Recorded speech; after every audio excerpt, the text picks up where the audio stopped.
Hi, thanks for joining us today. You're tuning in today because you're interested in prophetic things. The Bible has an amazing plan. God has an amazing plan to save mankind.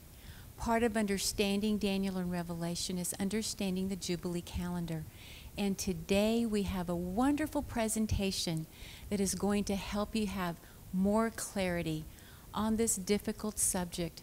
Please tune in and let the Lord give you a hunger and a thirst for knowing deeper things today. Our friend Sandi Koscak is going to present God's time and timing.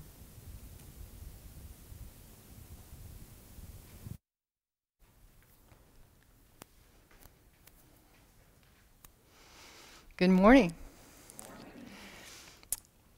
When the Lord impressed Letty to invite me here today, I don't believe that she knew that the topic that the Lord impressed her to present to you has been my passion for the last 12 years.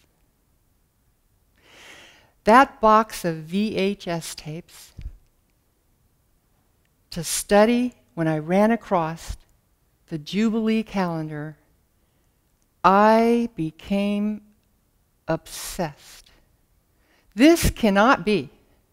That's impossible. Nothing is that perfect. It's not that God isn't perfect, because we all know God is perfect. It wasn't that maybe the person that showed me this wasn't perfect. But I had to prove to myself that it was perfect. I had to know. Because I don't believe everything that everybody tells me. I need to find out for myself that this was, in fact, perfect. The Jubilee calendar. You look at it and you are overwhelmed with the complexity of the dates, the numbers. And you know why I was so involved in learning about this? Because it encompassed each and everything in my life that I enjoyed doing. I'm a bean counter. I love numbers. When I was 15 years old, I became a genealogy gopher for my parents. And I used to go to the library and look at films for hours at a time. And I got bit by the genealogy bug, and I still have it to this day. I continued on. It was a hobby. I became a professional. I actually got certified in it, and I still do it. I just love it. The dates, the numbers, the genealogies, and how you work back to the dad and the dad and the dad and the dad, and looking up those dates. It was my passion. So again, my passion goes with the Jubilee calendar. I have a passion for history. I wanted to know in my genealogy research why 5 babies died in a family. I wanted to know what plague they died in and when that plague was. Why did 5 sons die in a war? I want to know which war it was. Why they traveled from continent to continent, from state to state. Why they went down the Ohio River instead of going by horseback. All of the things in history lead us into where we are today. So history has always been a passion of mine. So here I have the study of Jubilee calendar that enables me to use all my passions. I even always wanted to be a private detective. And that's, again, why I need to turn over all the rocks in the same way with genealogy and the same way with history. It's part of being a private detective. You have to look, you have to search and find. I mean, there was a rock in my genealogy that was a brick wall for 50 years of my lifetime, 50 years of my parents searching, 50 years of their grandparents searching, and 2 years ago I uncovered the rock, the right rock. So you never stop looking, ever. If you have a question, if you have something that bothers you, something that doesn't quite fit, you keep looking. You keep searching. You need to know. So this encompassed all of my loves in my lifetime. The Jubilee calendar. So with that, we're going to begin. And I've named this today Time and Timing. I need to tell you, first, you know what this says.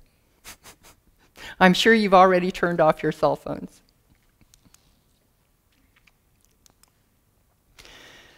I need to tell you what I learned when I studied this for almost a whole year. I had papers spread out all over my desk. I printed calendars from 1437 BC. I printed calendars from 30 AD. I printed calendars from all time periods because I needed to know. I would go to the Naval Observatory website and I would look up the new moon and I'd look up the equinox and I'd put them down on the papers because I had to know. And oops, boy, is it easy to make a mistake. You had to do it 2 or 3 or 4 times just to make sure you didn't miss what Nisan 1 really was, because it can be quite confusing. So I would do it until I was sure that it fit me. Not what anybody else said. I wanted it to fit what I thought. And the history? I ordered books on pharaohs. I wanted to know which pharaoh was there at the Exodus. I wanted to know who died. I even subscribed to Archaeology Today because I wanted to fit the artifacts and their ages into the pharaoh's time. It was back to that leaving no rock unturned. I wanted all the pieces to fit because if a piece didn't fit, I wasn't buying it. So after that year, I have to share with you what I learned in that year, almost a year, not quite. I learned God's character. And I was going to share that with you today, but guess what? There is so much to God's character, His love, His grace, His understanding, His wrath, I wouldn't know where to begin. I would be here for weeks trying to explain God's character to you. So, to sum it up, I decided to just say that the God of wrath in the Old Testament that destroyed Sodom and Gomorrah, that destroyed the earth in Noah's day, is the same loving God who sent His Son to die for me. And He went to prepare a place for me to where someday I can sit down at Jesus' feet and I can learn more about God's character. I learned that you can never look ahead without looking behind first. Do you go out and buy a book and go to the last chapter in the book and read the last chapter first? Who does that? How are you going to... Kevin. Okay, so how are you going to know who, what, why, when, where, and how by reading the last chapter? You can't. You can't. It's impossible. So you have to begin in Genesis 1, and you have to go through Revelation 20. You have to read the whole book. You can't pick and choose. I learned that God has parallels and patterns. I learned that there is a parallel to the destruction of Jerusalem in 70 AD that parallels the end of the world. I learned that there's a parallel in the flood at Noah's time to the destruction by fire at the end of the world. I learned that God has patterns in things that He does. And it's pattern after pattern after pattern. One example of that is the full cup principle. If there's a pattern that God uses over and over again, each and every time that He destroys people and destroys nations, don't you think that He's going to use that same pattern? God never changes. that he's going to use that same pattern in the end? And even if it's not the end, he's still going to use a pattern at where we're living today to show us that it's the Almighty God, because we've been looking and watching. And this is going to be very interesting, the most important thing I learned. I gained respect for each and every person over the last decades of time that have been accused of date setting. And let me explain to you why. Because here I am, I have all these calendars spread out on my desk, and I'm going and I'm reaching and getting dates, and when I put that equinox on my calendar to find out when Nisan 1 is, I have to put a date on it. What's up with that? It's going to be April 1st, or it's going to be something. It's got to have a date. And as I went along, and as I'm saying, okay, if God does something this way every single time, and it's always Nisan 1 or always Nisan 15, gee, if he does that in the future, there might be a chance he's going to do it on Nisan 15 or Nisan 1 on the first day of the month, the first day of the year. So I have to go and I have to make a calendar for like next year, and the next year, and the next year. And I got to look up, and I got to look up all that stuff again, and I got to put it down there, and I have to put a date on it. So that is why we impress on everyone, that this is not date setting. It's called time study. We're only studying time, and with that comes dates. And that's the most important thing I learned. And speaking of time study, today we're going to have a break. We're going to have a short kind of sum it up, work into it real easy and real simple to give you a foundation.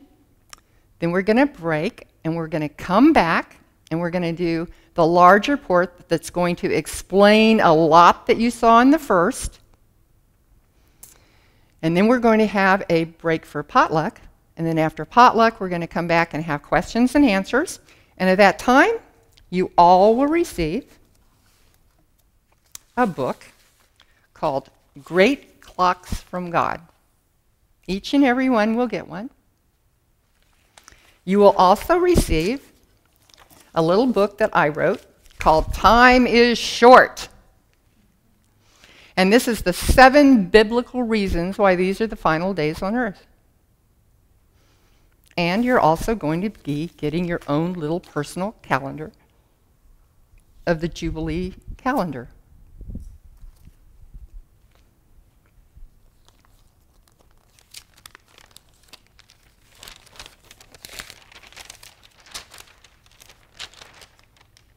Nice color chart that everyone can have. And I've stuck some charts that I've made myself into your little great clocks of God to make it more interesting and appealing, and some of them you're going to see today on those charts in your little booklet. And my prayer for you today is that those that don't know anything or know very little will learn something, maybe a little nugget, and then maybe something you already know will become maybe just a little bit clearer, maybe. And then those of you that already know this message, Tom says you're going to feel like you're in kindergarten, so what I'd like you to do is consider it a refresher course to keep you on track, to keep you interested. And maybe some of you would want to do what I did, prove it to yourself to be right. So with that, we're going to get started. Time in Bible prophecy. We find time in the book of Daniel, and Daniel mentions days, weeks, months, years, 7 times, and time, times, and half a time. We find time also mentioned in the book of Revelation. Again, God mentions days, months, years. He mentions an hour and a half an hour. And again, we see where he mentions time, times, and half a time. Now, here's the questions. And you guys are going to have the same identical questions that I had when I began, so we have to address those questions together. How does God reckon these time periods? What do the time periods tell us about God? Is there some self-evident rule that's in the Bible that mandates how the time periods are to be reckoned that we should know about? Where does each time period begin in the prophetic chronology? Why does God use different names for different time periods? Well, to answer those questions, we have to go back in time, rewind the clock, in the beginning, Creation Week.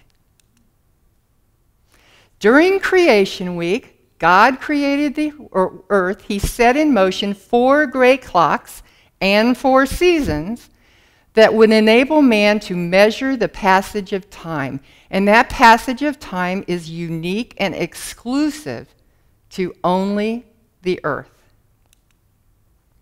3 of the 4 clocks are perpetually synchronized with planetary motion. Let's look at the very first clock. It's the day clock. God spun the world and divided the light from the darkness in Genesis 1:4. He synchronized the day at sundown in Genesis 1:5 when he said the evening and the morning were the first day.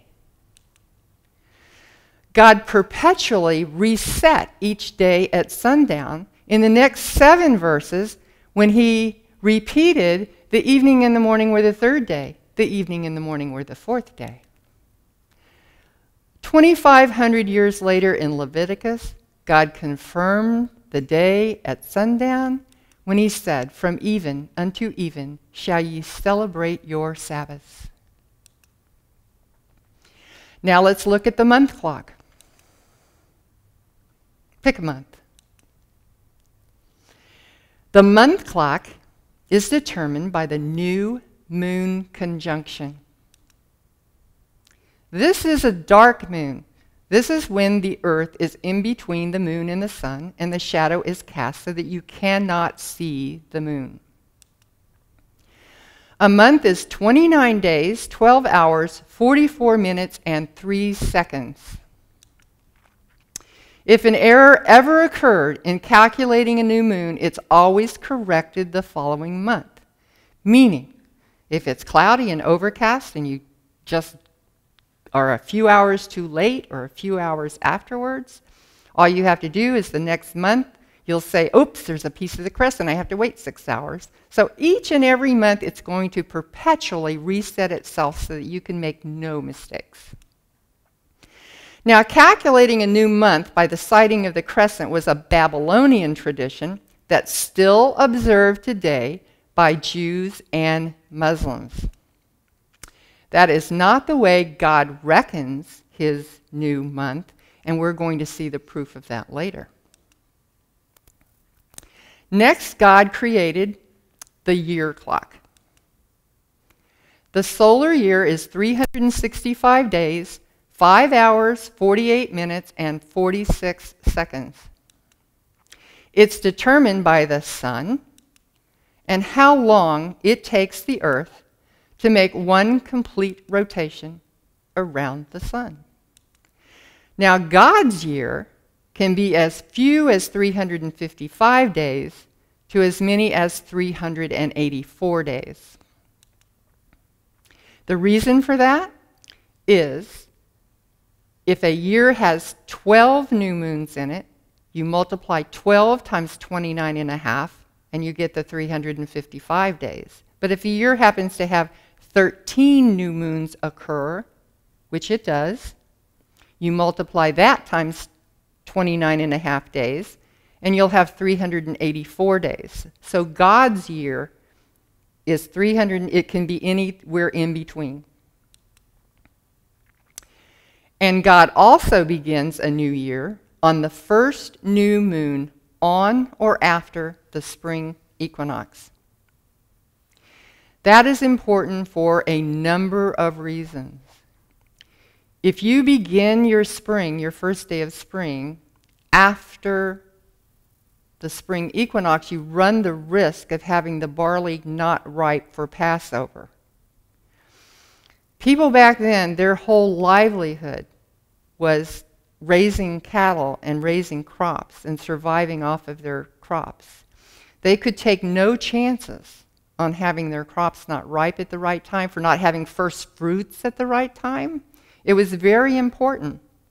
And I have to bring this up because I have heard so many people in chat rooms and on the internet that think that they were cavemen back then. They only knew how to make fire. How would they know when the equinox was unless they go to the Naval Observatory and find out when it was back then? I happen to know, and I can't pronounce his name, there's a Greek astronomer who actually in 150 BC could predict the equinox within 6 hours. They were very sophisticated astronomers, way ahead of their time. And so the spring equinox, the first day of spring, was very, very important. And it's going to be important for several more reasons, because there's going to be feasts and obligations that they need to do that's going to involve knowing when the spring equinox is. And God's year is from spring to spring and not from fall to fall, as a lot of people suggest. And we're going to see that today and show you where it must be spring to spring. And that is from Nisan 1 to Adar 30. So more to the year clock. You're going to think this is complicated, but it's going to get simple. I promise. The sun moves 1 degree each day and 360 degrees in 1 year. Go out into your backyard, caveman, and put a stick in your backyard. Each day at noon, I want you to go outside and I want you to find where the shadow is that the sun is casting on the ground, and I want you to mark it. And at the end of 1 full year, this is what your shadow is going to look like. It looks like a figure 8. Now, it won't be this uniform. One end is going to be smaller and the other end is going to be larger. But it's going to be a figure 8. This is called an analemma. As your shadow moves around and it gets to the longest point, that's in the summertime, and that's known as the summer solstice. And that's the longest day of the year, and when you look on your calendar, that's going to say first day of summer. The sun keeps moving around, and 6 months later, it's going to reach its shortest day of the year, which is the winter solstice, also known as the first day of winter. Each solstice is 180 degrees apart. And that is 1/2 of the 360 that it takes the whole year. So each quarter, meaning spring and fall, have to be 1/4 of that, which is half of 180, which is 90 degrees. That occurs approximately every 91 days. It reaches that quarter about right here. But I'm going to make it just a little clearer, because if it's not clear enough for me, it's not going to be clear enough for everyone else. The equinox is when the sun crosses the equator, and it does that 2 times a year. There's your analemma. There's your summer solstice, the longest day of the year. Your winter solstice.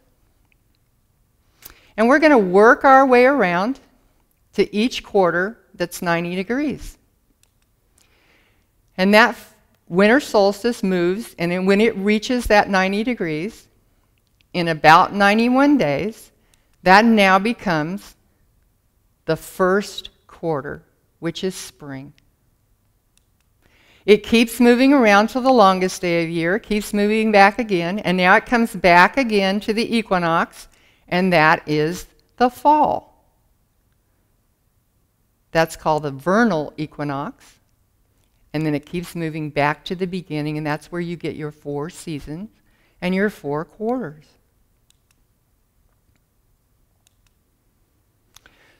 But let me tell you how clever God is. What would happen if there was no tilt of the earth on its axis, that it just was straight up and down? Your shadow at the end of the year would be a big blob, a big circle. Now, what if the earth didn't have an elliptical orbit and it went around the sun in a perfect circle? Perfect. God's perfect. Your shadow would be a straight line at the end of that year. God knew that man would need to determine seasons, times, and he needed men to observe them at certain times of the year. And this is the way that they would keep track of time. Now, I want you to hang your hat on that, because later on, you're going to hear more about this 360 and 180 degrees. It might be just a little clearer to understand that. Now, let's see the synchrony that God's created so far. With the day clock, it's one complete rotation of the earth, and it is not 24 hours.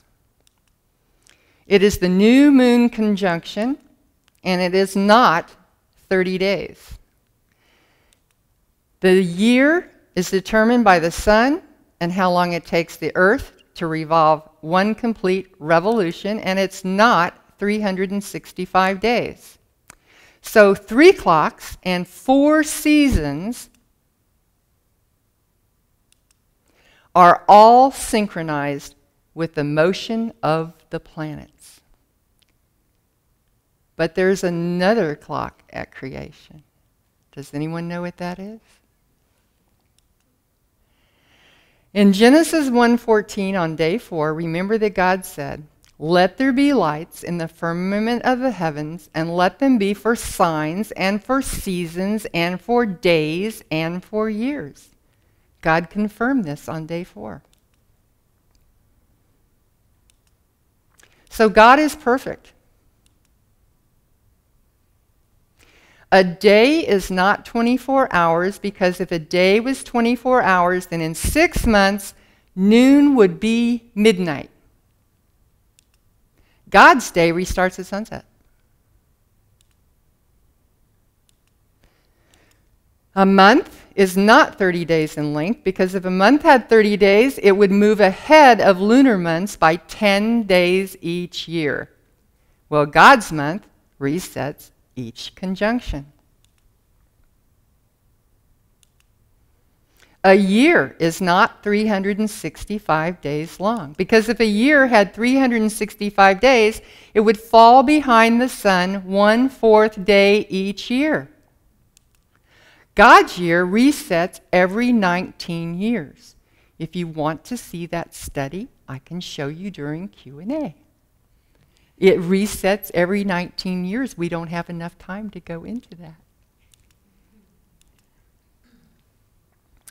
God is deliberate and purposeful in each and everything that he does. But yes, we have one more clock at creation. The week clock. I'm going to tell you some things that you may or may not already know about the week, but I feel like I just have to tell you, just in case you missed one of them. A week cannot be physically observed by anyone. The knowledge of the week only exists in the mind of man. Nothing else in the universe synchronizes with the week. It can't be determined by solar study or in a test tube. A week doesn't begin with